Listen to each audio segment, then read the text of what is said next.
about nothing. It's me, your boy, the hottest dude in the podcast game, Sebastian Conelli.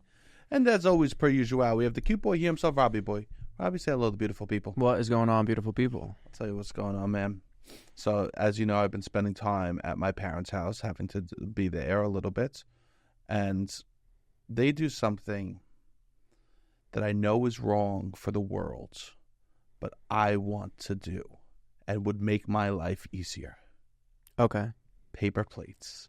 Oh, yeah. Paper plates, I know it's wrong.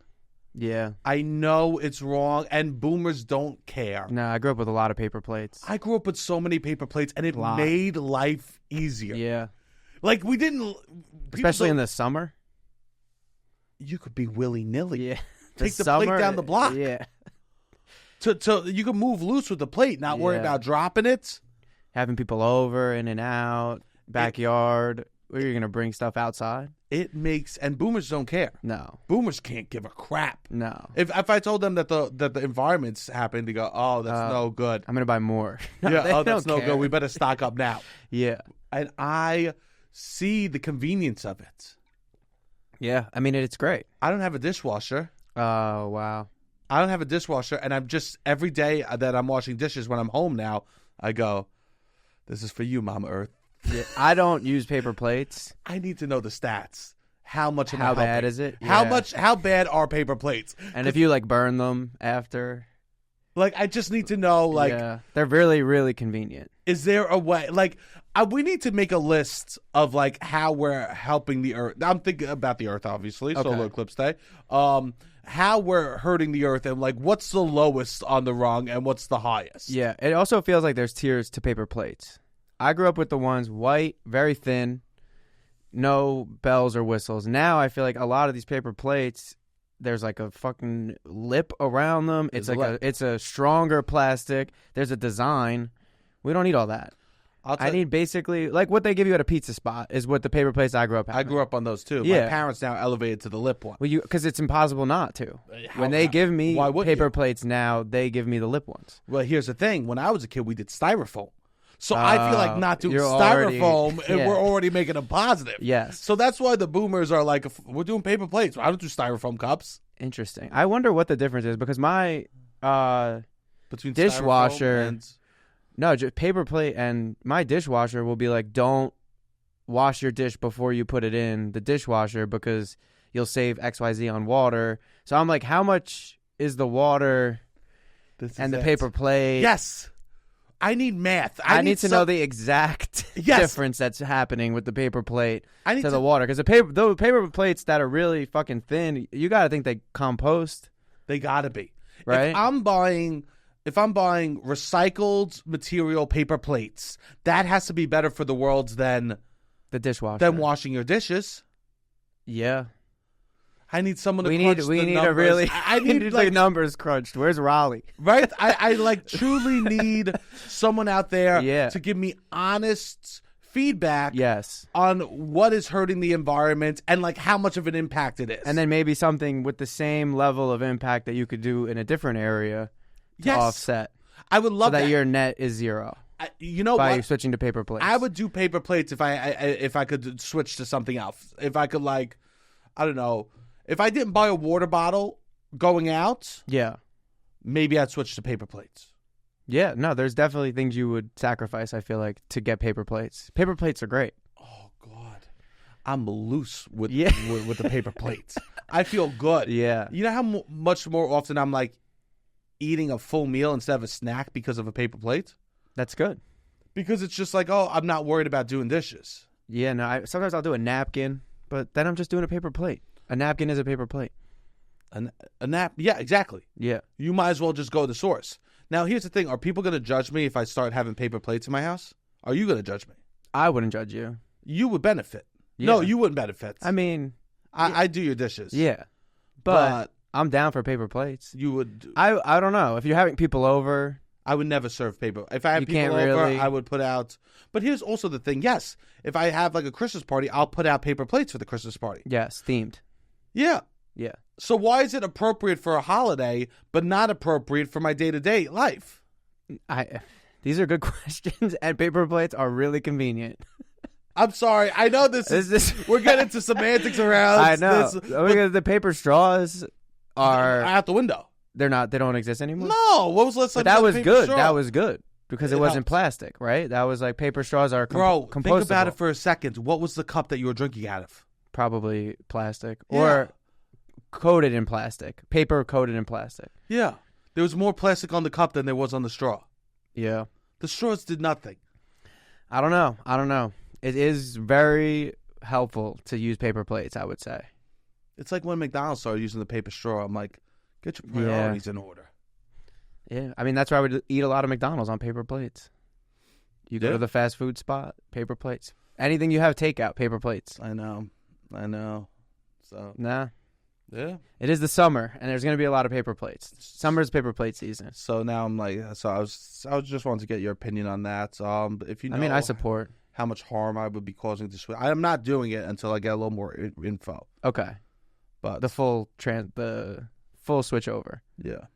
Yeah. So I'll wait till I get a little more info, but I would love to become a paper plate man for the summer. I think that's all right.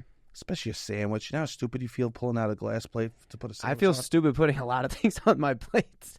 Like, not because all I'm meals just- deserve Yeah. plates. Most of my meals that I cook don't deserve plates. Like, if you I don't ever cook a meal that deserves a plate. cook a good meal, but you put it on a plate. If you need a serrated knife to cut, put a plate. Yes. Real plate. Yes. A dish. Because then you'll get paper residue in your food. Yeah, but if I'm eating a sandwich, let me do the freaking paper 100%. plates. Beautiful. Yeah. All right. Well, I just had to because they have a lot of. They also do the snack packs, which I know is bad for the environment. They don't give a. I don't think my parents give a crap about the environment. Probably not more than a basic level of convenience. Yeah, I think that convenience is over the environment. Yeah. Right. I would say so. My mom occasionally will do bring all the Amazon packages together. Of course. I think recycling. I mean, we recycled growing up, the cardboard boxes, certain things. We have a recycling bin. Yeah. I don't know. That's where it ends, I guess. Yeah, beautiful. I just had to. My life might become extremely better. I think it would give a big jump in my life. Yeah, I mean, I could see that. I think you should do it. I'm here fighting inches. I think you should do this really thin ones. What could they possibly? There's got to be compostable paper plates. I'll spend a little money on it. Yeah. You know? But I'm out here fighting of inches of happiness, right? Yes, now. I agree. And that's how you win. I think so. Happiness is a game of inches, bro. It is. It's literally not that you're just going to jump and you're going to be in the happiness touchdown. No. You fight for every inch of happiness. Happiness is for sure a game of inches. Happiness is a Twizzler on a Tuesday evening. You For know what I sure. mean? Happiness is a walk outside on a Saturday. That's an inch. You need seconds of happiness. You got to clock them. You are fighting. Everyone's fighting for happiness in inches. Yes. The only way that you ever get like a huge jump in happiness is if you take antidepressants or if you leave like a toxic situation. Yes. But even then, you still are fighting that battle. When large streaks of luck, I guess. Yeah. But I would say it's almost always a game of inches. It's With inch yourself. after inch after inch. Yes. That's what I've learned about life. Nothing is major jumps and switches. No. I feel like life is all just like Thomas the train, the engine that could. Yes. I think I can. He's a perfect model of what life is and trying to achieve anything. Okay. It's just slowly, Yes. come on, I could do it. I'm kind of doing it. That's I'm kind it. of doing it. I could maybe do it a little longer. All right, I'm doing it again. I'm doing it. All right, I'm doing it for real. I'm doing it. Yeah, you got to just keep. And every second, you need to be telling yourself that you can do it. Every Yeah. second you're not, you're telling yourself you can't. It is a game of inches. It truly, there's only like a few things in life that really switch everything. Certain things, in a I guess. moment. Having a child is Yes, like but that I would say is inches build up to that. I mean, sometimes it's a complete surprise, but not really. No. no, but I would say it switches your life overnight. Yes. And that I don't even know about happiness. I think it causes happiness, but Yes. I think it makes you feel less important, which is actually the most beautiful thing that people want. Yeah, I could see that. I think that we don't realize that as a society. We don't want feeling. Who do you know that feel like they feel super important about themselves and they're a happy, great person? Who feels like, oh, they have a lot of like I have a lot of importance, and they feel like a happy, good person? I don't know. I feel like you're saying someone that takes himself really seriously. Yeah. Yeah, I do think it's hard to be happy when you take yourself super seriously, because any attack on that is puts you down a notch on the happiness. A person that should take themselves that takes themselves lightly and small is the person that's happy. I think it's happier, yes. And I think a child does do that for you sometimes. Sometimes it's the opposite. Sometimes it goes hard in the other direction. Hard. Where some mothers then all of a sudden... All right, what are we doing right now? I will say this.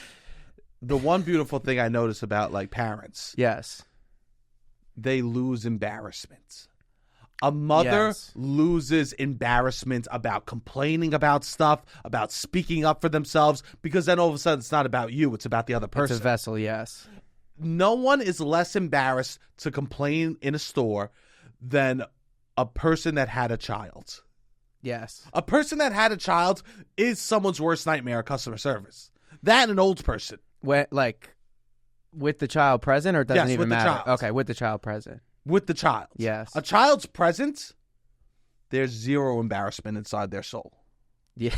Sometimes, yeah, for sure. It is wild. As a single guy, if I was at a restaurant and they brought me the wrong food, I would go, who am I to complain? Who am I to complain and send this back? Yes. Who am I? We went out to eat the other day. They charged me extra for stuff. Yes, they did. Who am I to complain about that? I have no child.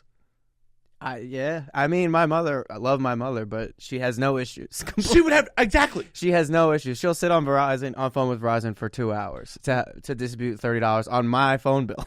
It's amazing how mothers have no shame about especially when it's with the kids. If it's speaking up for the kids, they know how to do it. For sure. That's a skill that I think that's a skill that's like passed down from cave people. Yes. Yeah. And like, it's an interesting relationship because it doesn't, I would say that level of defense and like sticking up for you doesn't necessarily happen to the kid. No. Where it's like, I support you. So it's like that language isn't necessarily always being said, but will be used to a random store representative in the Old Navy. Yeah, it won't be. It won't be like, I love you so much. Like, yeah, I want to support you so much. Like, how dare you do this to my kid? Disrespect me. I'm like, you disrespect me all day. My whole life is you disrespecting me. That's such a good point. The mom gets to Here's the thing: a mom gets to disrespect the child. Yeah. Nobody else gets to disrespect the child. Nobody else can reprimand, disrespect, speak on. The only person that can reprimand a child is a mom. If anyone else touches that, they scream, "No, this is my person to shit on." Yes. This is my person that I get to tell what to do. I have cousins that were not into the masks when COVID was all happening, but as soon as a stranger would tell his kids that they shouldn't wear the mask, then he's all like, you can't tell my kid what to do. Yeah. Yelling, mad at these people. He doesn't personally want to wear the mask or believe in them, but as soon as somebody told his kid they couldn't, now he's like, you can't tell my kid what to do. That's tough. That's a tough look for you, cuz. For sure. That's a tough... But that's the logic. It's pride. It's just, I can tell my kid what to do, nobody else can. Pride is funny because it'll make you fight for stuff you don't believe in. Yeah.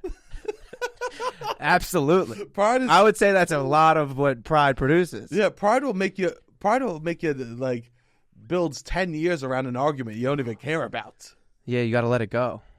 That's why I'm thinking like no one finds peace in pride. No.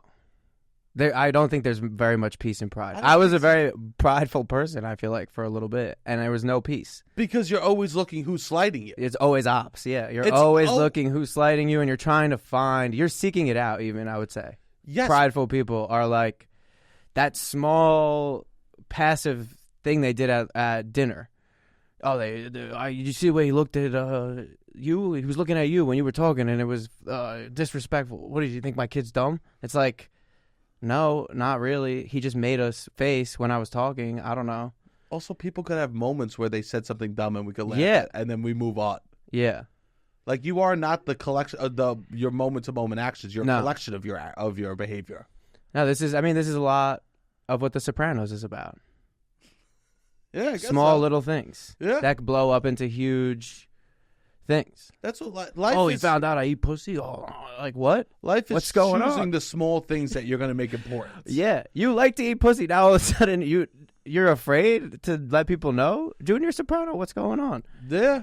Why are you now prideful against the thing that you like to do? Because he wants people to, he likes, it's how he's perceived. Yeah. Well, that's what it is. When you're always focused on how you're perceived, you're not going to be happy. Well, it's a forever losing fight because you're not in control of it. You can't control it. And you know what the winning fights are? Things that you are in control of. Yeah. Yeah. And that's why I'm fighting for this paper plates. Yeah, because you don't because want to be I'm in control of it. Yeah. And I'm like, how will I be perceived? So, but rather than enjoy my own comfort and ruin the environment, Yes, and enjoy myself, I'm like, how will I be perceived? So I guess perception is good sometimes. Well, that's what I've been thinking about recently, because I feel like I was so far in one way of like very small microaggressions I would take as someone slighting me. And I'm like, try to relieve myself from that. I'm like, all right, that's not healthy. I can't live that way. I didn't like the person I was. So I'm like, all right, I don't want to care about how people perceive me. I just got to show up as myself and a person that I like, and that's how I should live my life. But I don't think I am thinking about how other people perceive me at all. And I also don't think people know me that well. So and I just kind of hop in relationships, new relationships with people, being like, all right, I just act how I always act with everyone, and I don't care about how people perceive me, and I forget that they don't know me. And I'm not thinking about how people perceive me at all. And I say stupid things, or I'm not locked in on conversations. I think maybe I'm rude. And I've been thinking about this. Yeah, I think sometimes you might be slightly rude. Yeah. And I think sometimes you don't fill people in a context of what's going on. Definitely not. So these are things you improve. Yeah, I've been thinking I need to focus a little more on how people perceive me. That's good. Because they don't all know my whole life. No, yeah, you are very pro honesty to a degree that sometimes is too much. Inappropriate. It's sometimes the honesty that you give isn't necessary. For sure not. That's what it is. Yeah. If someone's really what am I targeting this for? Yeah, sometimes you give honesty in situations that don't require honest. Or they're not Nobody even asking asked. for it. Yeah, they're not even asking. Honesty in situations that people aren't asking for honesty is the worst. Yes, for sure.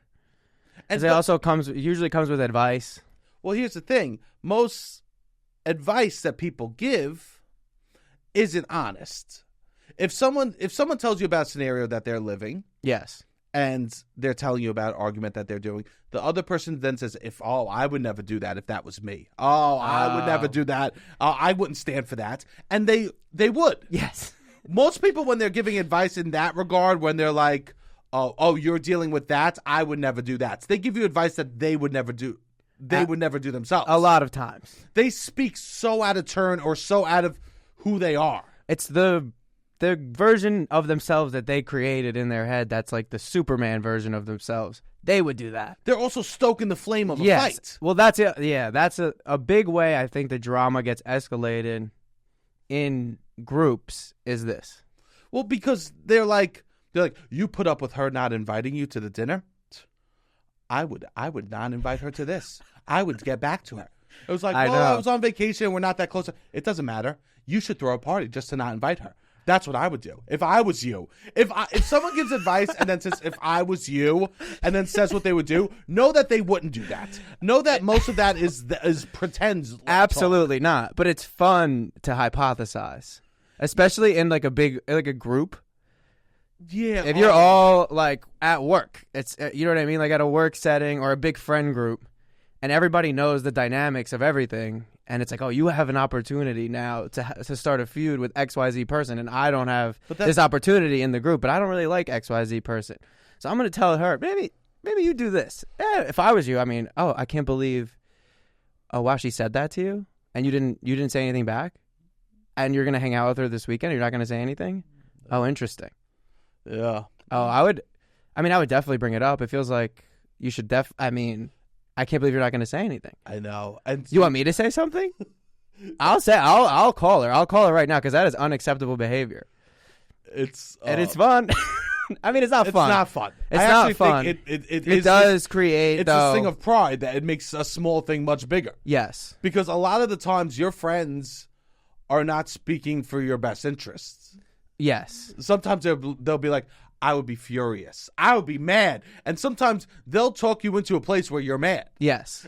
For sure. They can do that. Like, sometimes you'll bring up a story and you don't realize that you should have been upset about something. And then all your friends will work you up into a tizzy that you should be mad about at this person. Yeah. No, for sure. But sometimes if you live that moment, maybe you shouldn't be mad at them. No. Because you knew Just the let context. it go. Yeah. It's hard. I also am really honest. Which maybe isn't good. So maybe, I don't know if my advice is always good. It's sometimes good to be honest. I think that sometimes it's not. I feel like a lot of times with arguments, the way through is honesty. But that's with arguments. Yes. When we're speaking on like how you're honest, it's not always with arguments. No. But drama stuff, I feel like you could avoid drama with honesty. Or you everyone start saying drama their with honesty. You could start drama with honesty too. That's You could also- end it with honesty, or you could start it with honesty. Yeah, it's the bookends of trouble. Of drama Yeah, is the truth. yeah. Some people can't handle the truth. Nah, but also like I think it's good to speak the truth because you don't want to hold something. Anyone that's holding something Yeah, for years and years is in pain. it's very bad. Yeah. Yeah, and I don't feel like I hold that much. I try not to hold stuff. I try to Yeah. always remember that, like, yeah, I've had things done to me. I've done things, bad things. Yeah. Bad things have happened to me, but I always try to be like, oh, I need to address what's in front of me right now in the moment. I think that's good. Yeah, that's the only way to live, right? I agree. Because you can't have all that on your... I have too much other things on my head. If I think about some stuff like, oh, Yeah. there's so many things that like could make me cringe for so many different reasons. For sure. No, you gotta... The honesty is usually a good way through, I would say. I don't know. I'm trying to think. About what? Situation. I don't know. You're just trying to think? I'm trying to think. Thank you for sharing. You're trying to think. Oh, no, he's tweaking out. He's tweaking out. I don't know. That was hard. I thought. I'm trying to think. You should be so much better at sports sometimes the way you talk. What does that mean? Because I'm a himbo? You know it. I'm trying to think. I wasn't that good at sports. Yeah. Shocker. Yeah. No, that's okay. That's okay. Cool. So I want to talk about something that I saw online, a study that I saw. A study came out about the pros of anti-dieting. The pros of anti-dieting. Yeah, which I think is good, right? I think the idea of like, it's a lot of, everyone has a different relationship with food, but it's like a lot of the ideas of, there's no bad foods, like you shouldn't be counting like your calories so aggressively, like combating what society has like pushed upon people for so long. Yeah. Right? It's so funny to burp as you talk about anti-dieting. I had to hold in a burp as I was talking about anti-dieting because my sandwich from lunch is coming up. This is true. I mean, you're drinking club soda. That's what no, it's the sandwich from lunch coming up. A fizzly drink while you talk. I don't think pass me the chicken palm. Anti-dieting is good. I don't mind anti-dieting, okay? We do ice cream after this, Rob. A lot of dieting is just people trying to sell scams. Yeah, there's a lot of good stuff in that. There's a couple of good things, and a lot of bad. A lot of selling. People selling. So there's this movement of anti-dieting, which I think is great. What I do believe that most people that struggle with food, it's a mental thing a lot of the time, and people that need to lose. Even people that are underweight, overweight, right? It's a very big mental fuck. Yes. Dieting, right? And this study about like how anti-dieting is a new thing, and that this company, someone's going to put a ton of money into promote anti-dieting. Who is it? General Mills. General Mills has now come out that they hate diets. I don't know. I think you got a horse in the race. For sure. I think that when you make Cocoa Puffs, yes, you got a horse in the anti-dieting race. Yeah, for sure. I want to know what marketing genius. They definitely got a promotion. They walked in, they go, yeah, I have this great idea. What is it? Diet Atkins has been killing us. Keto's been killing us for years. What if we do this? We pretend to support people's mental health and say that we're pro-anti-diet, and then we put it on the back of our sugary cereals. Yeah, they're co-opting a good thing and trying to just be like, how can we capitalize on this? How can we make this money? If Delta was anti-dieting, I love it. If Sure. yeah, if But that's like if Con Ed was anti-dieting, I go, they really mean it. Yeah. They really mean it. But it is like, No, if Delta was anti-Amtrak, it's like, Yes. yeah, that makes sense. yes, I'm trains are bad. Yeah. You know? No. If all of a sudden City Bike just came out with being like, hey, we're anti-cars, the pollution. You know what I mean? It's all right. There's a motive here. Yes. For sure, there's a motive for General Mills, which makes most of the snack food in America. Most of the sugary packaged snack food is made from them. And I'm all about anti-dieting until I'm told to anti-diet from General Mills. Yeah, that's wild. From General Mills. Was Nabisco going to tell me next, hey, we're not about you walking?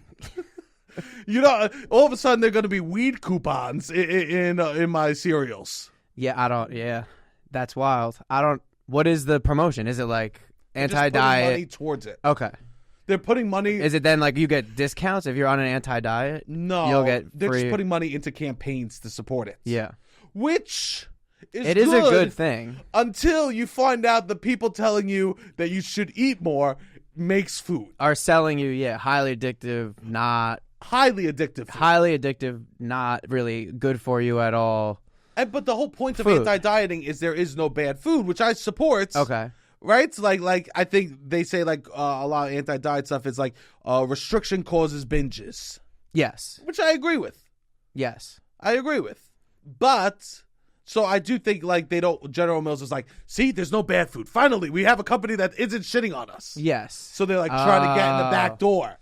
But is it anti-diet like you could eat fruit gushers for every meal all day? No, Or that's not what it's about balance. Yeah. That's what I would imagine. It's about like having a balance. But that's what they want. That's what General Mills wants. Yeah. They want you to buy Cocoa Puffs, Gushers. Yeah, that's 'cause what they want you to buy their stuff. They want you to buy all their cereal and Which snack they're foods. running tests to be like, how can we make this more addictive? Yes. How can we make this so that people need it? How can we? Yeah, they're just trying to maximize their profit, I mean, like, which is just a new way. People look for conspiracies in all these, like there'll be the earthquake, and they'll be like, this is the government trying to split the country in half, and also, but like, you don't need to look for them. No, this conspiracies. They're right tell in front you. of you. They're pretty much very transparent. This isn't a conspiracy. No. A company that makes sugary addictive fast food is pro not dieting. Yeah. I mean, I'm not a mad genius, but And I can put they it are. together. I wouldn't even say they're pro not dieting. They want you on a General Mills diet. Yes. They are very pro dieting. They want you on their diet. They want you eating their food. It's absurd. They're not sending you elsewhere. And I would be so about it. Because everyone, here's the thing also. Every person has such a specific, even like, I think a lot of the times with food, average size or thin size people are left out of the conversation, but everyone has a relationship with it. Absolutely. Every single person, and that relationship varies. There are some people that are plus size that have a great relationship with food. There are some people that are average size that have a horrible relationship with food. Yes. Right? So like this Very much so. This anti-diet thing Yes. has nothing to do with weight. Yes. It has to do with your relationship with food. 100%. I just want to make sure that I'm clear for people out there that are like just want to cover my bases. Yeah. And I just think that's also good. speak to people that don't understand it. No one knows more about dieting and anti-dieting and calories than a fat person. Yeah. My sister called me up the other day, and she's like, I'm at Costco. She's like, well, I was going to get the pizza. It's like, it's so many more calories than a normal. She goes, do you know how many calories is in a large Costco pizza? And I knew instantly. Yeah. And she goes, when was the last time you went to Costco? I go, I don't know, a couple of years ago. Yeah. Sick. Yeah. So here's the thing. No one knows more than, because I fight this every night. Yes. So I support this anti-diet stuff. Yeah, because it's good to not fight it every day. It's exhausting. It's the idea that we're talking about with like pride, you know? Yeah. Or like how I was talking about, was that on the Patreon or this, about winning battles and losing battles? Yes. Right?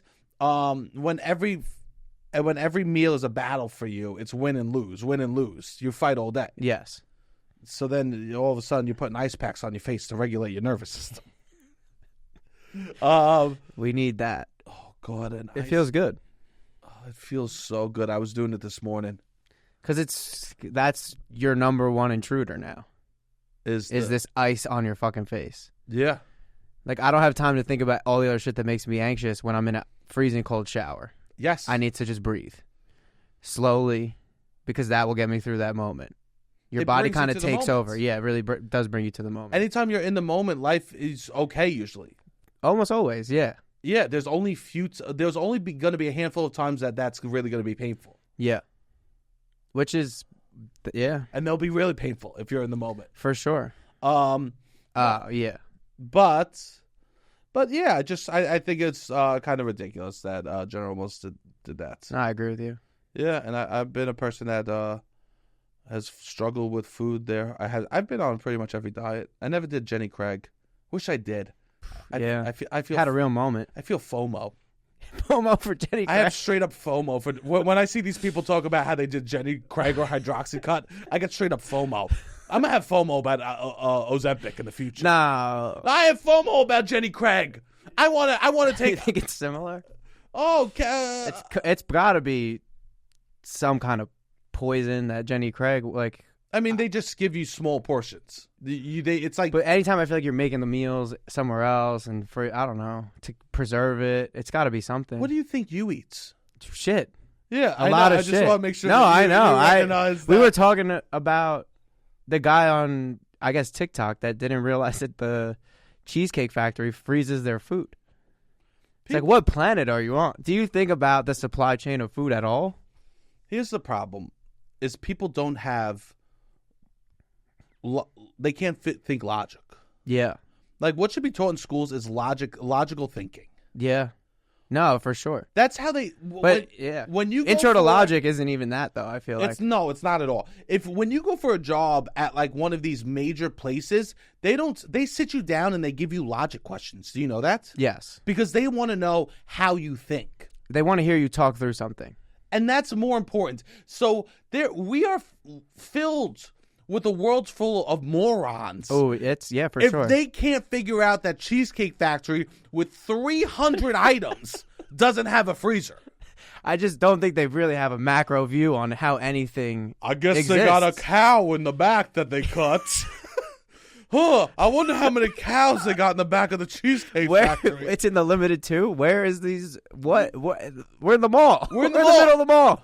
Where do you think this is happening? How many heads of iceberg lettuce do you think the Cheesecake Factory grows every day? I wonder how many halibuts they have back there to make fish sticks from. It is truly wild. It's insane. Yeah, I had a talk with my pizzeria about their ingredients because he was talking how all the ingredients in America now are bad and they're just giving you bad ingredients, whatever. And what he said? He was saying that, and I'm like, well, what about you? I come here twice a week. I trust you. And then he got a little defensive. He's like, well, I mean, you just can't. It's hard in America in general. It's not the same as in Italy. Calls it Italy. Well, he is using bad ingredients. I'm like, I hope your chicken is good, right? Are you getting good chicken? And he kind of deflected a little bit. Of course he deflected. Yeah. He's going for the cheap. He's looking at overhead. I hope not. He's not looking. But you got to trust he's been in business for a long time. You think he's just selling the community out? Yes. You know what Dollar Pizza is? Yeah. They buy expired cheese and sauce. I could see that. They buy because they know its shelf life will last longer, so they buy discounted expired food and sell it to people. Yeah, I could see that.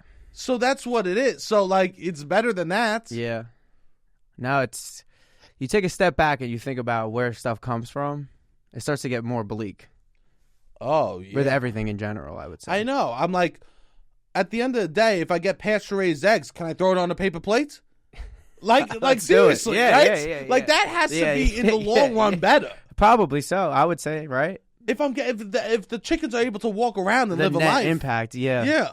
A lot of people, I don't think, are thinking about net impact in just a myriad of subjects. Well, this is interesting that most people don't realize that people that actually want to help animals and the industry of farming and being protect animal cruelty become vegans, and they hurt animals at the end of the day because they're not putting their money behind properly raised chickens and cows in in areas that aren't abusive towards them. Yeah. So they care about animals so much that they go, we won't eat them. But then the people that do eat animals and will eat, they don't care about buying the cheap eggs and stuff like that. Yeah, they don't care about buying the cheap eggs. Yeah. So you need somebody to support the mission of doing this ethically. The best so by thing you omitting could do is not supporting the ethical. Yes. Yeah, I see. Like some people said that like to really support animal cruelty, you should put your money where your mouth is and like buy like chickens that are raised on a farm from a farm and like support that rather than just being like, I'm not going to put my money in there. Right? Yeah. And then once you go, I won't put my money in there, then the guy goes, hey, I will. Well, fucking put them all in a bin. I don't give a shit, you know? It's hard. It's exhausting because we have to fight so many that exist in every industry, in everything that we encounter. It's just like they're constantly just trying to make it worse. You only get 3 things that you could really care about. Really, you do, yeah. Because there's just so much in this world. That's going really bad. You get 3 things that you could really fight for and try to improve. Yeah. If you do everything, you can't help it. No. And I mean, in every industry, this is happening, and it's bad. Here's the thing also. What? Most of those 3 things for the average person are just things they need to fight for themselves. To survive. So then it's like, how the hell can you help the world? No. And most people aren't even taking that one step back to even think about the big picture of those 3 things. Because they just got to go to work every day. I saw this thing. It was like, to survive. You get a half hour between commuting 2 hours a day, going to work for 8 hours, going home, taking care of your chores, cooking yourself dinner, and going to the gym that you get a half hour TV. And yeah, it's hard to judge what that half hour happens. Like what happens in that half hour. And that half hour, and imagine. And some people go really. And some then you people can't even watch Rick and Morty because the guy is 100%. Well, a lot of things are child molesters. Yeah, I know. Yeah, no, it's hard. That's why I really try to not judge somebody until you have like a deeper conversation and be like, all right, what do you care about? What are you getting fed information wise? Like what? I don't know. You work all day and you only have a little bit of downtime. It's hard for me to judge you if you got fucking swooped up by some wild shit in your 30 minutes because that's what makes you feel nice. Yeah. I don't know. It's hard. It's okay. It's okay, though. Yeah. That's why we need little wins. We do need little wins. Happiness is a game of inches. Happiness is a game. I like that. Hoo-ah! Listen to me. Who is that? Al Pacino. Oh, yeah. Al Pacino. I love that. Yes. But I was like looking at that, and then I'm like, this is a hard time for plus size people. Okay. The winter to the summer is a very hard time. I would say harder. It's easier going from summer to winter for plus size people. Okay. Because we just get more comfortable, more hidden. Okay. More, not having to put ourselves out there in situations that are tricky. Okay. For winter to summer is stressful for a plus size person. I could see that. Because slowly it's like reveal more. Take more off your body. You got 3, yeah. Let me see more of you. Yeah. Right? Oh, there's going to be more events where food will be in front of you. Oh, there's going to be more events where beach chairs will be sitting down. Yeah. There'll be more heat. There's a lot of heat. There's be more heat, more sweating. Yeah. There's nothing like. Would you say the build up is more stressful than the summer? Like the getting ready for summer? Yeah. The weeks leading up, or just it's all stressful? No, the summer's pretty stressful. The summer itself. The summer, so be kind to your plus size friends in summer. Okay. It's a hard moment for us. Okay. I'll speak for me. Yeah. It's a hard moment. Yeah. You know why? Why? Everyone wants to get outside, do a lot of outside activities. You never look cool when you're dripping sweat.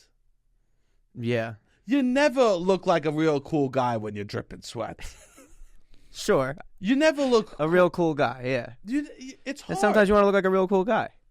Sometimes you do. Yeah. Sometimes you put on an outfit, you put your sunglasses on, you look in the mirror, you say, let's go. I look like a real cool guy. And then all of a sudden guy. you walk 3 blocks and you're dripping sweat. Yeah. And the whole day's ruined. Yeah, New York, especially in New York, it's hot. We get a wild heat. Yeah, gross heats. Wet. Very wet. Very wet heats. Yeah. It gets really wet in New York for about 2 months. Yeah, you can't go outside. Yeah. But it's also a time of very flirtatious in the summer. I think that's hard sometimes for plus size people in the way that society treats us, right? Yeah. And I'm not. It's like the summer has to be the flirtiest time of the year, right? I would say so. Right? Winter coziest, summer flirtiest. I would say so. Summer flirts. Yeah. Because we're exposed You're more. doing day drinks. You're exposed. Yeah, you're day drinking. You do a day drink. It's hard not to flirt at night. Yeah, for sure. What are you talking here? Yeah. That is a good point. I guess it's the fact that you're drunk during the day and you could set the hookup for a normal time. Yeah. In the winter, by the time that you're like, oh, maybe me and you want to hook up, it's 2:30 a.m. Yeah, because we should go to bed. Everyone should go to bed. The summer, it could be 5:30. And it's like, oh, I've developed a whole crush on this guy in 5.5 hours, and it's only 5:30. We're probably going to make out. If someone texts me over the summer that like I feel like I want to hook up at any point of the day, I go, this is a booty call. This is an option. It's on the table. 1:30 in the afternoon, I go, oh, they woke up early, went to the beach. Yeah. That's it. Yeah. Texting any time during the summer is a booty call. Yeah. Pretty much. If it's a booty call, if it's a hookup situation. I think so. Yeah. I think that most texts in the summer are flirty texts. Even with your boys. You think so? Let's go flirt. Hey, let's go to the pool. Yeah. Bunch of boys going to the pool. Bunch of boys. Literally, if your boy's like, hey, let's go take our shirts off and go get wet in the same body of water together. It's a flirty text. It's a little bit. Yes, it's flirty. There's a lot of flirty activities in the summer. Summer is just filled with flirty activities. And the winter's filled with lovey activities. 100%. Fall is lovey activities. Even the concept of Frisbee, I think, was invented so it flies above you so you have to meet someone and so they could pass the Frisbee off to you. Interesting. It's not meant to go to its assigned deliver. Like, it's not meant to go where you want it to go. No, it's not. The best use of a Frisbee is to just fucking throw it past someone, yeah, and then a group of girls has to hand you the Frisbee. You think it's a flirt boomerang? It's a flirt boomerang. Okay. It's the easiest way to flirt is to throw a Frisbee too far, and you have to hand the Frisbee from one person to another. Inherently, it's flirty. You think there's guys going to Prospect Park alone with the Frisbee? Just... Yeah. No one to receive it. No, someone has to be there. You need another person. They can't be walking around. You can't go, I don't know where my dog is. Yeah, oh. Well, no, I mean, it's flirty. The summer is flirty. It's flirty, right?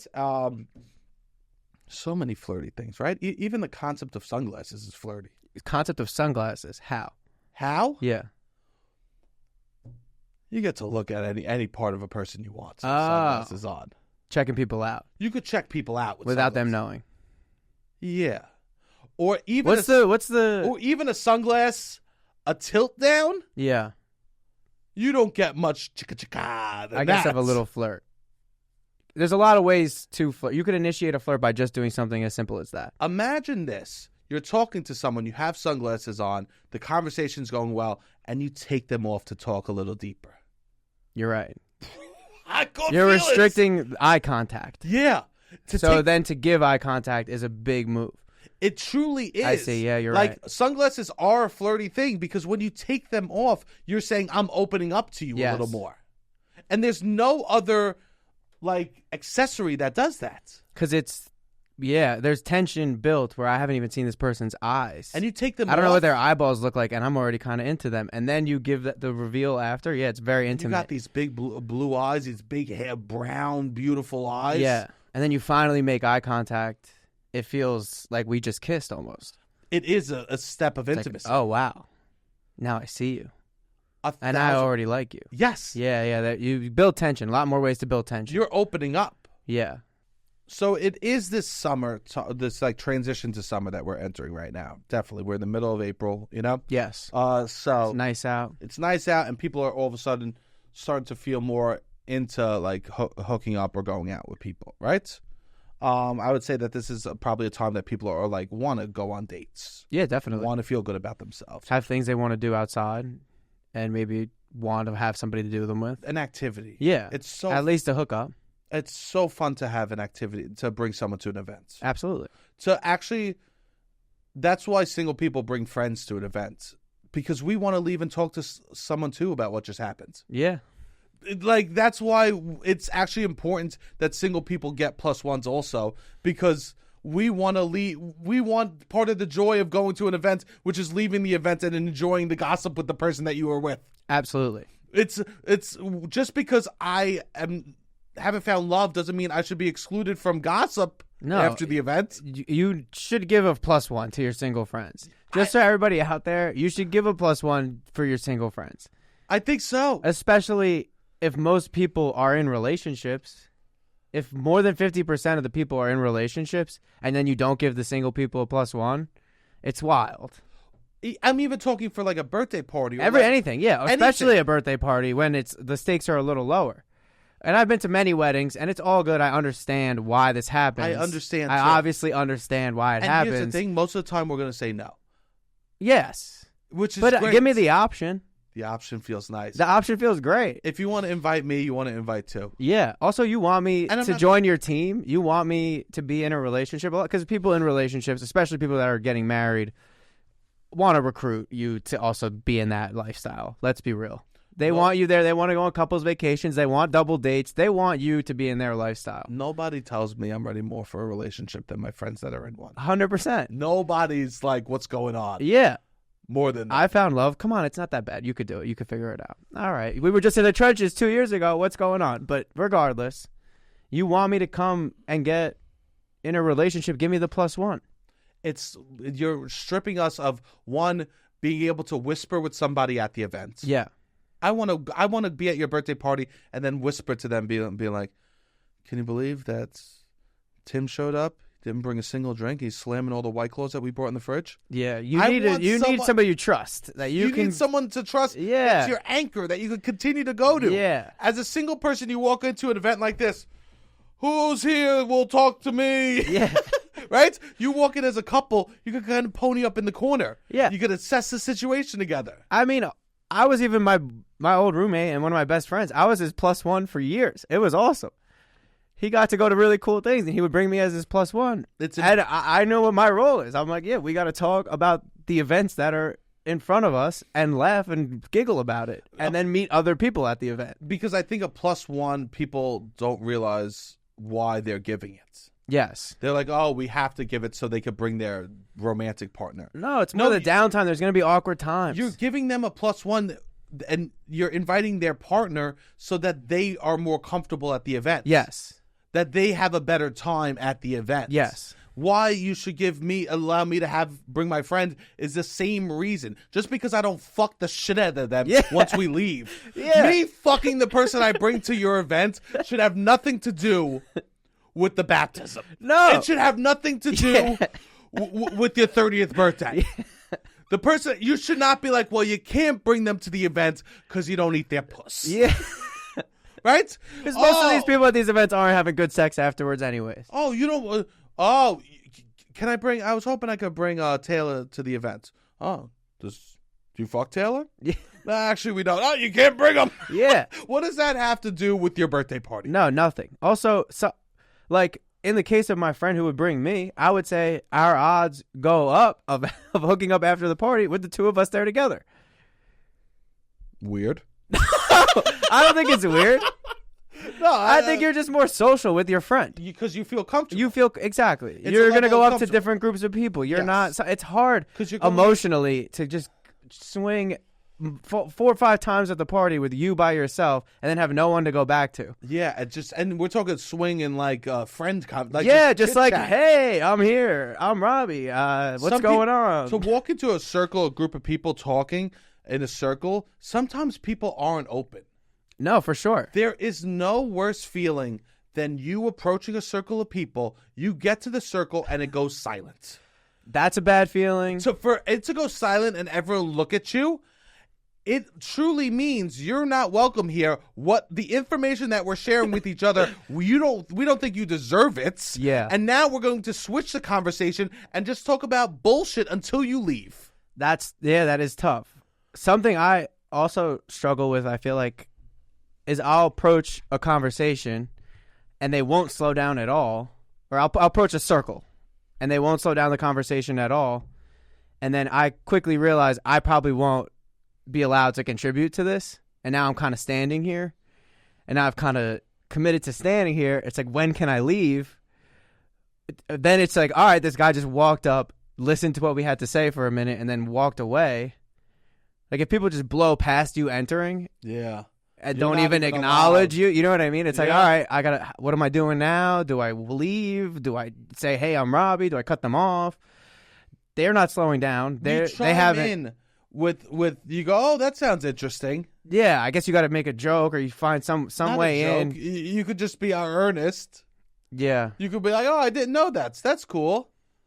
That's the first thing. You don't know most of the people. Maybe you know one person in that group, and you just, I guess that's a way. That's how you chime in that you're not familiar with what they're speaking about. If you're in a nice group of circle that you just approach, then they'll change the topic or fill you in on what it is. Yeah, but that doesn't always happen at a lot of birthday parties. Because here's the thing: people love to explain what they're talking about. That is true. People love. Yes. I play dumb all the time. I go, what's a dinosaur? Yeah. What do you mean? MTA, what's that stand for? Yeah. Right? That is a good way to get on someone's. At least you need a friend at a party. You can be like, all right, what do they like? I'll just ask them a bunch of questions about the shit they like. I don't. That's why single people will end up smoking cigs. Yes, because it just gives you a reason. As a single person, if I go to a party with no one I know, and I'm just like mingling with like people I'm kind of acquaintance with, the odds of me drinking too much are through the roof. Yeah, because then you're doing nervous drinking. I nervous drink a lot. As an adult, that's when you drink too much, is when you start nervous drinking. Absolutely. It's not as a 20-something-year-old, it's when it's someone's birthday, you're taking shots, you're out there, you're like, oh, let's rip a couple beer bongs, let's shotgun a couple beers, we're playing a drinking game. That's when you overdrink in your 20s. In your 30s, you overdrink when you go, I'm uncomfortable. Yeah. I need to fill time. I need to feel okay. Yes. And that's when you end up getting too drunk. Yeah, I do that a lot. That's the only time I ever overdrink is when I'm like uncomfortable at a wedding, at a party, and I'll like end up overdrinking. It's like, all right, I need a sip. The sip is the release. The sip is the release. Or getting but then another if you need drink. a lot of you need activities. Sometimes I'll be at a party. I'll go to the bathroom. Yeah, 100%. Clear my head. But you can't go to the bathroom too much. You're like, all right, I went 40 minutes ago. I got another bathroom visit if I need. It's nice. You're just really trying to fill in time. Yeah, and it is hard. That's why you need the +1. And and you can't. I don't smoke cigs. Oh, cigs. I know. I would love to. I don't like cigs, but I always liked kissing a girl that smoked a cig. You did. A lot of people are the opposite. I would love. It reminded me of that we're living. That is nice. Kissing someone that, and I haven't done it in forever. Kiss someone that's a nostalgic kiss. Yeah. Next time I kiss someone that has a cig breath, oof, I'll feel like this reminds me when I was young and wild. I haven't in a while. It makes you feel like you're living. Yeah. Because I've kissed people in the past who had vape breath. Not great. No. It's not the same. Yeah, I don't even know what that. It does not. It's not as strong as a cigarette. Oh no! Cigarette punches you in the face. I kind of like if I have a couple drinks in me. I mean, this doesn't happen. Yeah, I live a very boring life. Yeah. Well, you could dream. A man can dream. A man could dream, but like going outside with someone, it would be like in college. You go outside with someone, they smoke, and then you start kissing them. Yeah, I've never had that. You never had that? No. It's a beautiful feeling. Yeah.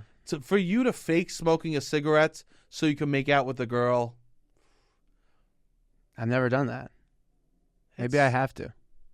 One day. So, you know what's funny? What? I also then at college would make out with this girl who smoked cloves. Oh.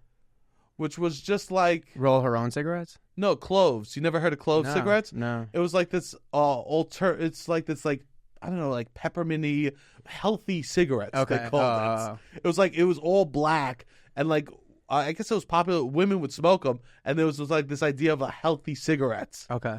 And they would taste different. Interesting. And so I guess I can't even imagine The clove breath. Kissing a That clove would breath. really take you back. That would take me back to one there's certain specific person specific- from my past. Yeah, tastes and smells that can really put you right back somewhere. That's really interesting. Yeah. I think that, like, we have to, like, remember that when you go to parties and you're the single person, they're coming there really leaning on the party more than people in couples. Absolutely. They're there because they really love you. And we're pretty extroverted people, pretty able to make a conversation with strangers. Like, I would say on the higher end of that. Yeah. And we're talking about, all right, 40 minutes, I could go to the bathroom, or I'm walking around, and it's hard.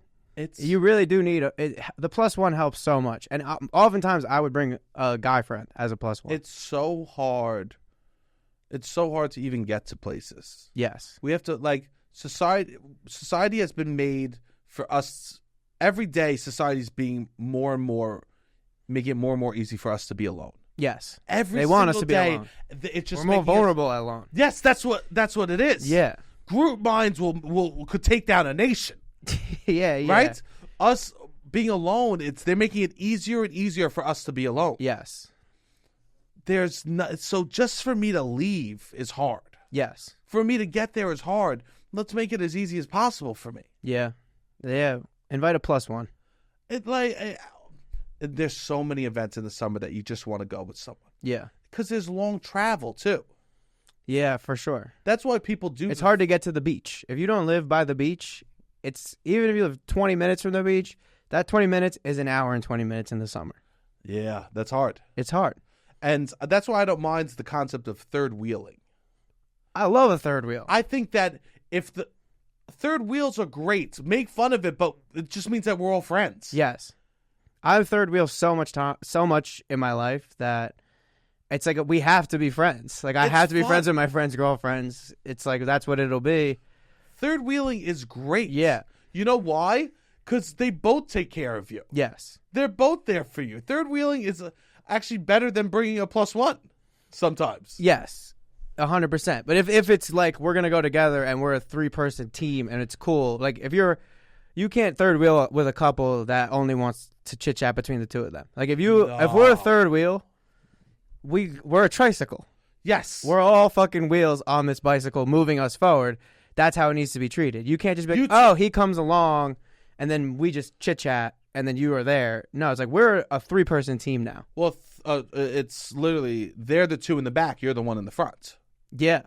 So if they can't go shit without you. Yeah. That's the way they need to treat it. Yes, that's ideally a good third wheel situation. Yeah.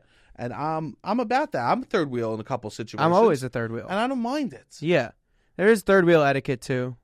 You can't start making out. Invited to be a third wheel is because I know how to be a good third wheel. No, I mean on the couple. They can't start making out. No. They get to slow dance, obviously. Yeah, you're at a wedding. You're with the you're third wheeling. What's your thoughts on you asking someone else to slow dance? You asking one of them to slow dance? One of the people in the couple? Yeah. I would not do that ever. Would you ask anyone in a couple? They're gonna slow dance. The couple is gonna slow dance. If you go to a wedding, like the 3 of us do a dance.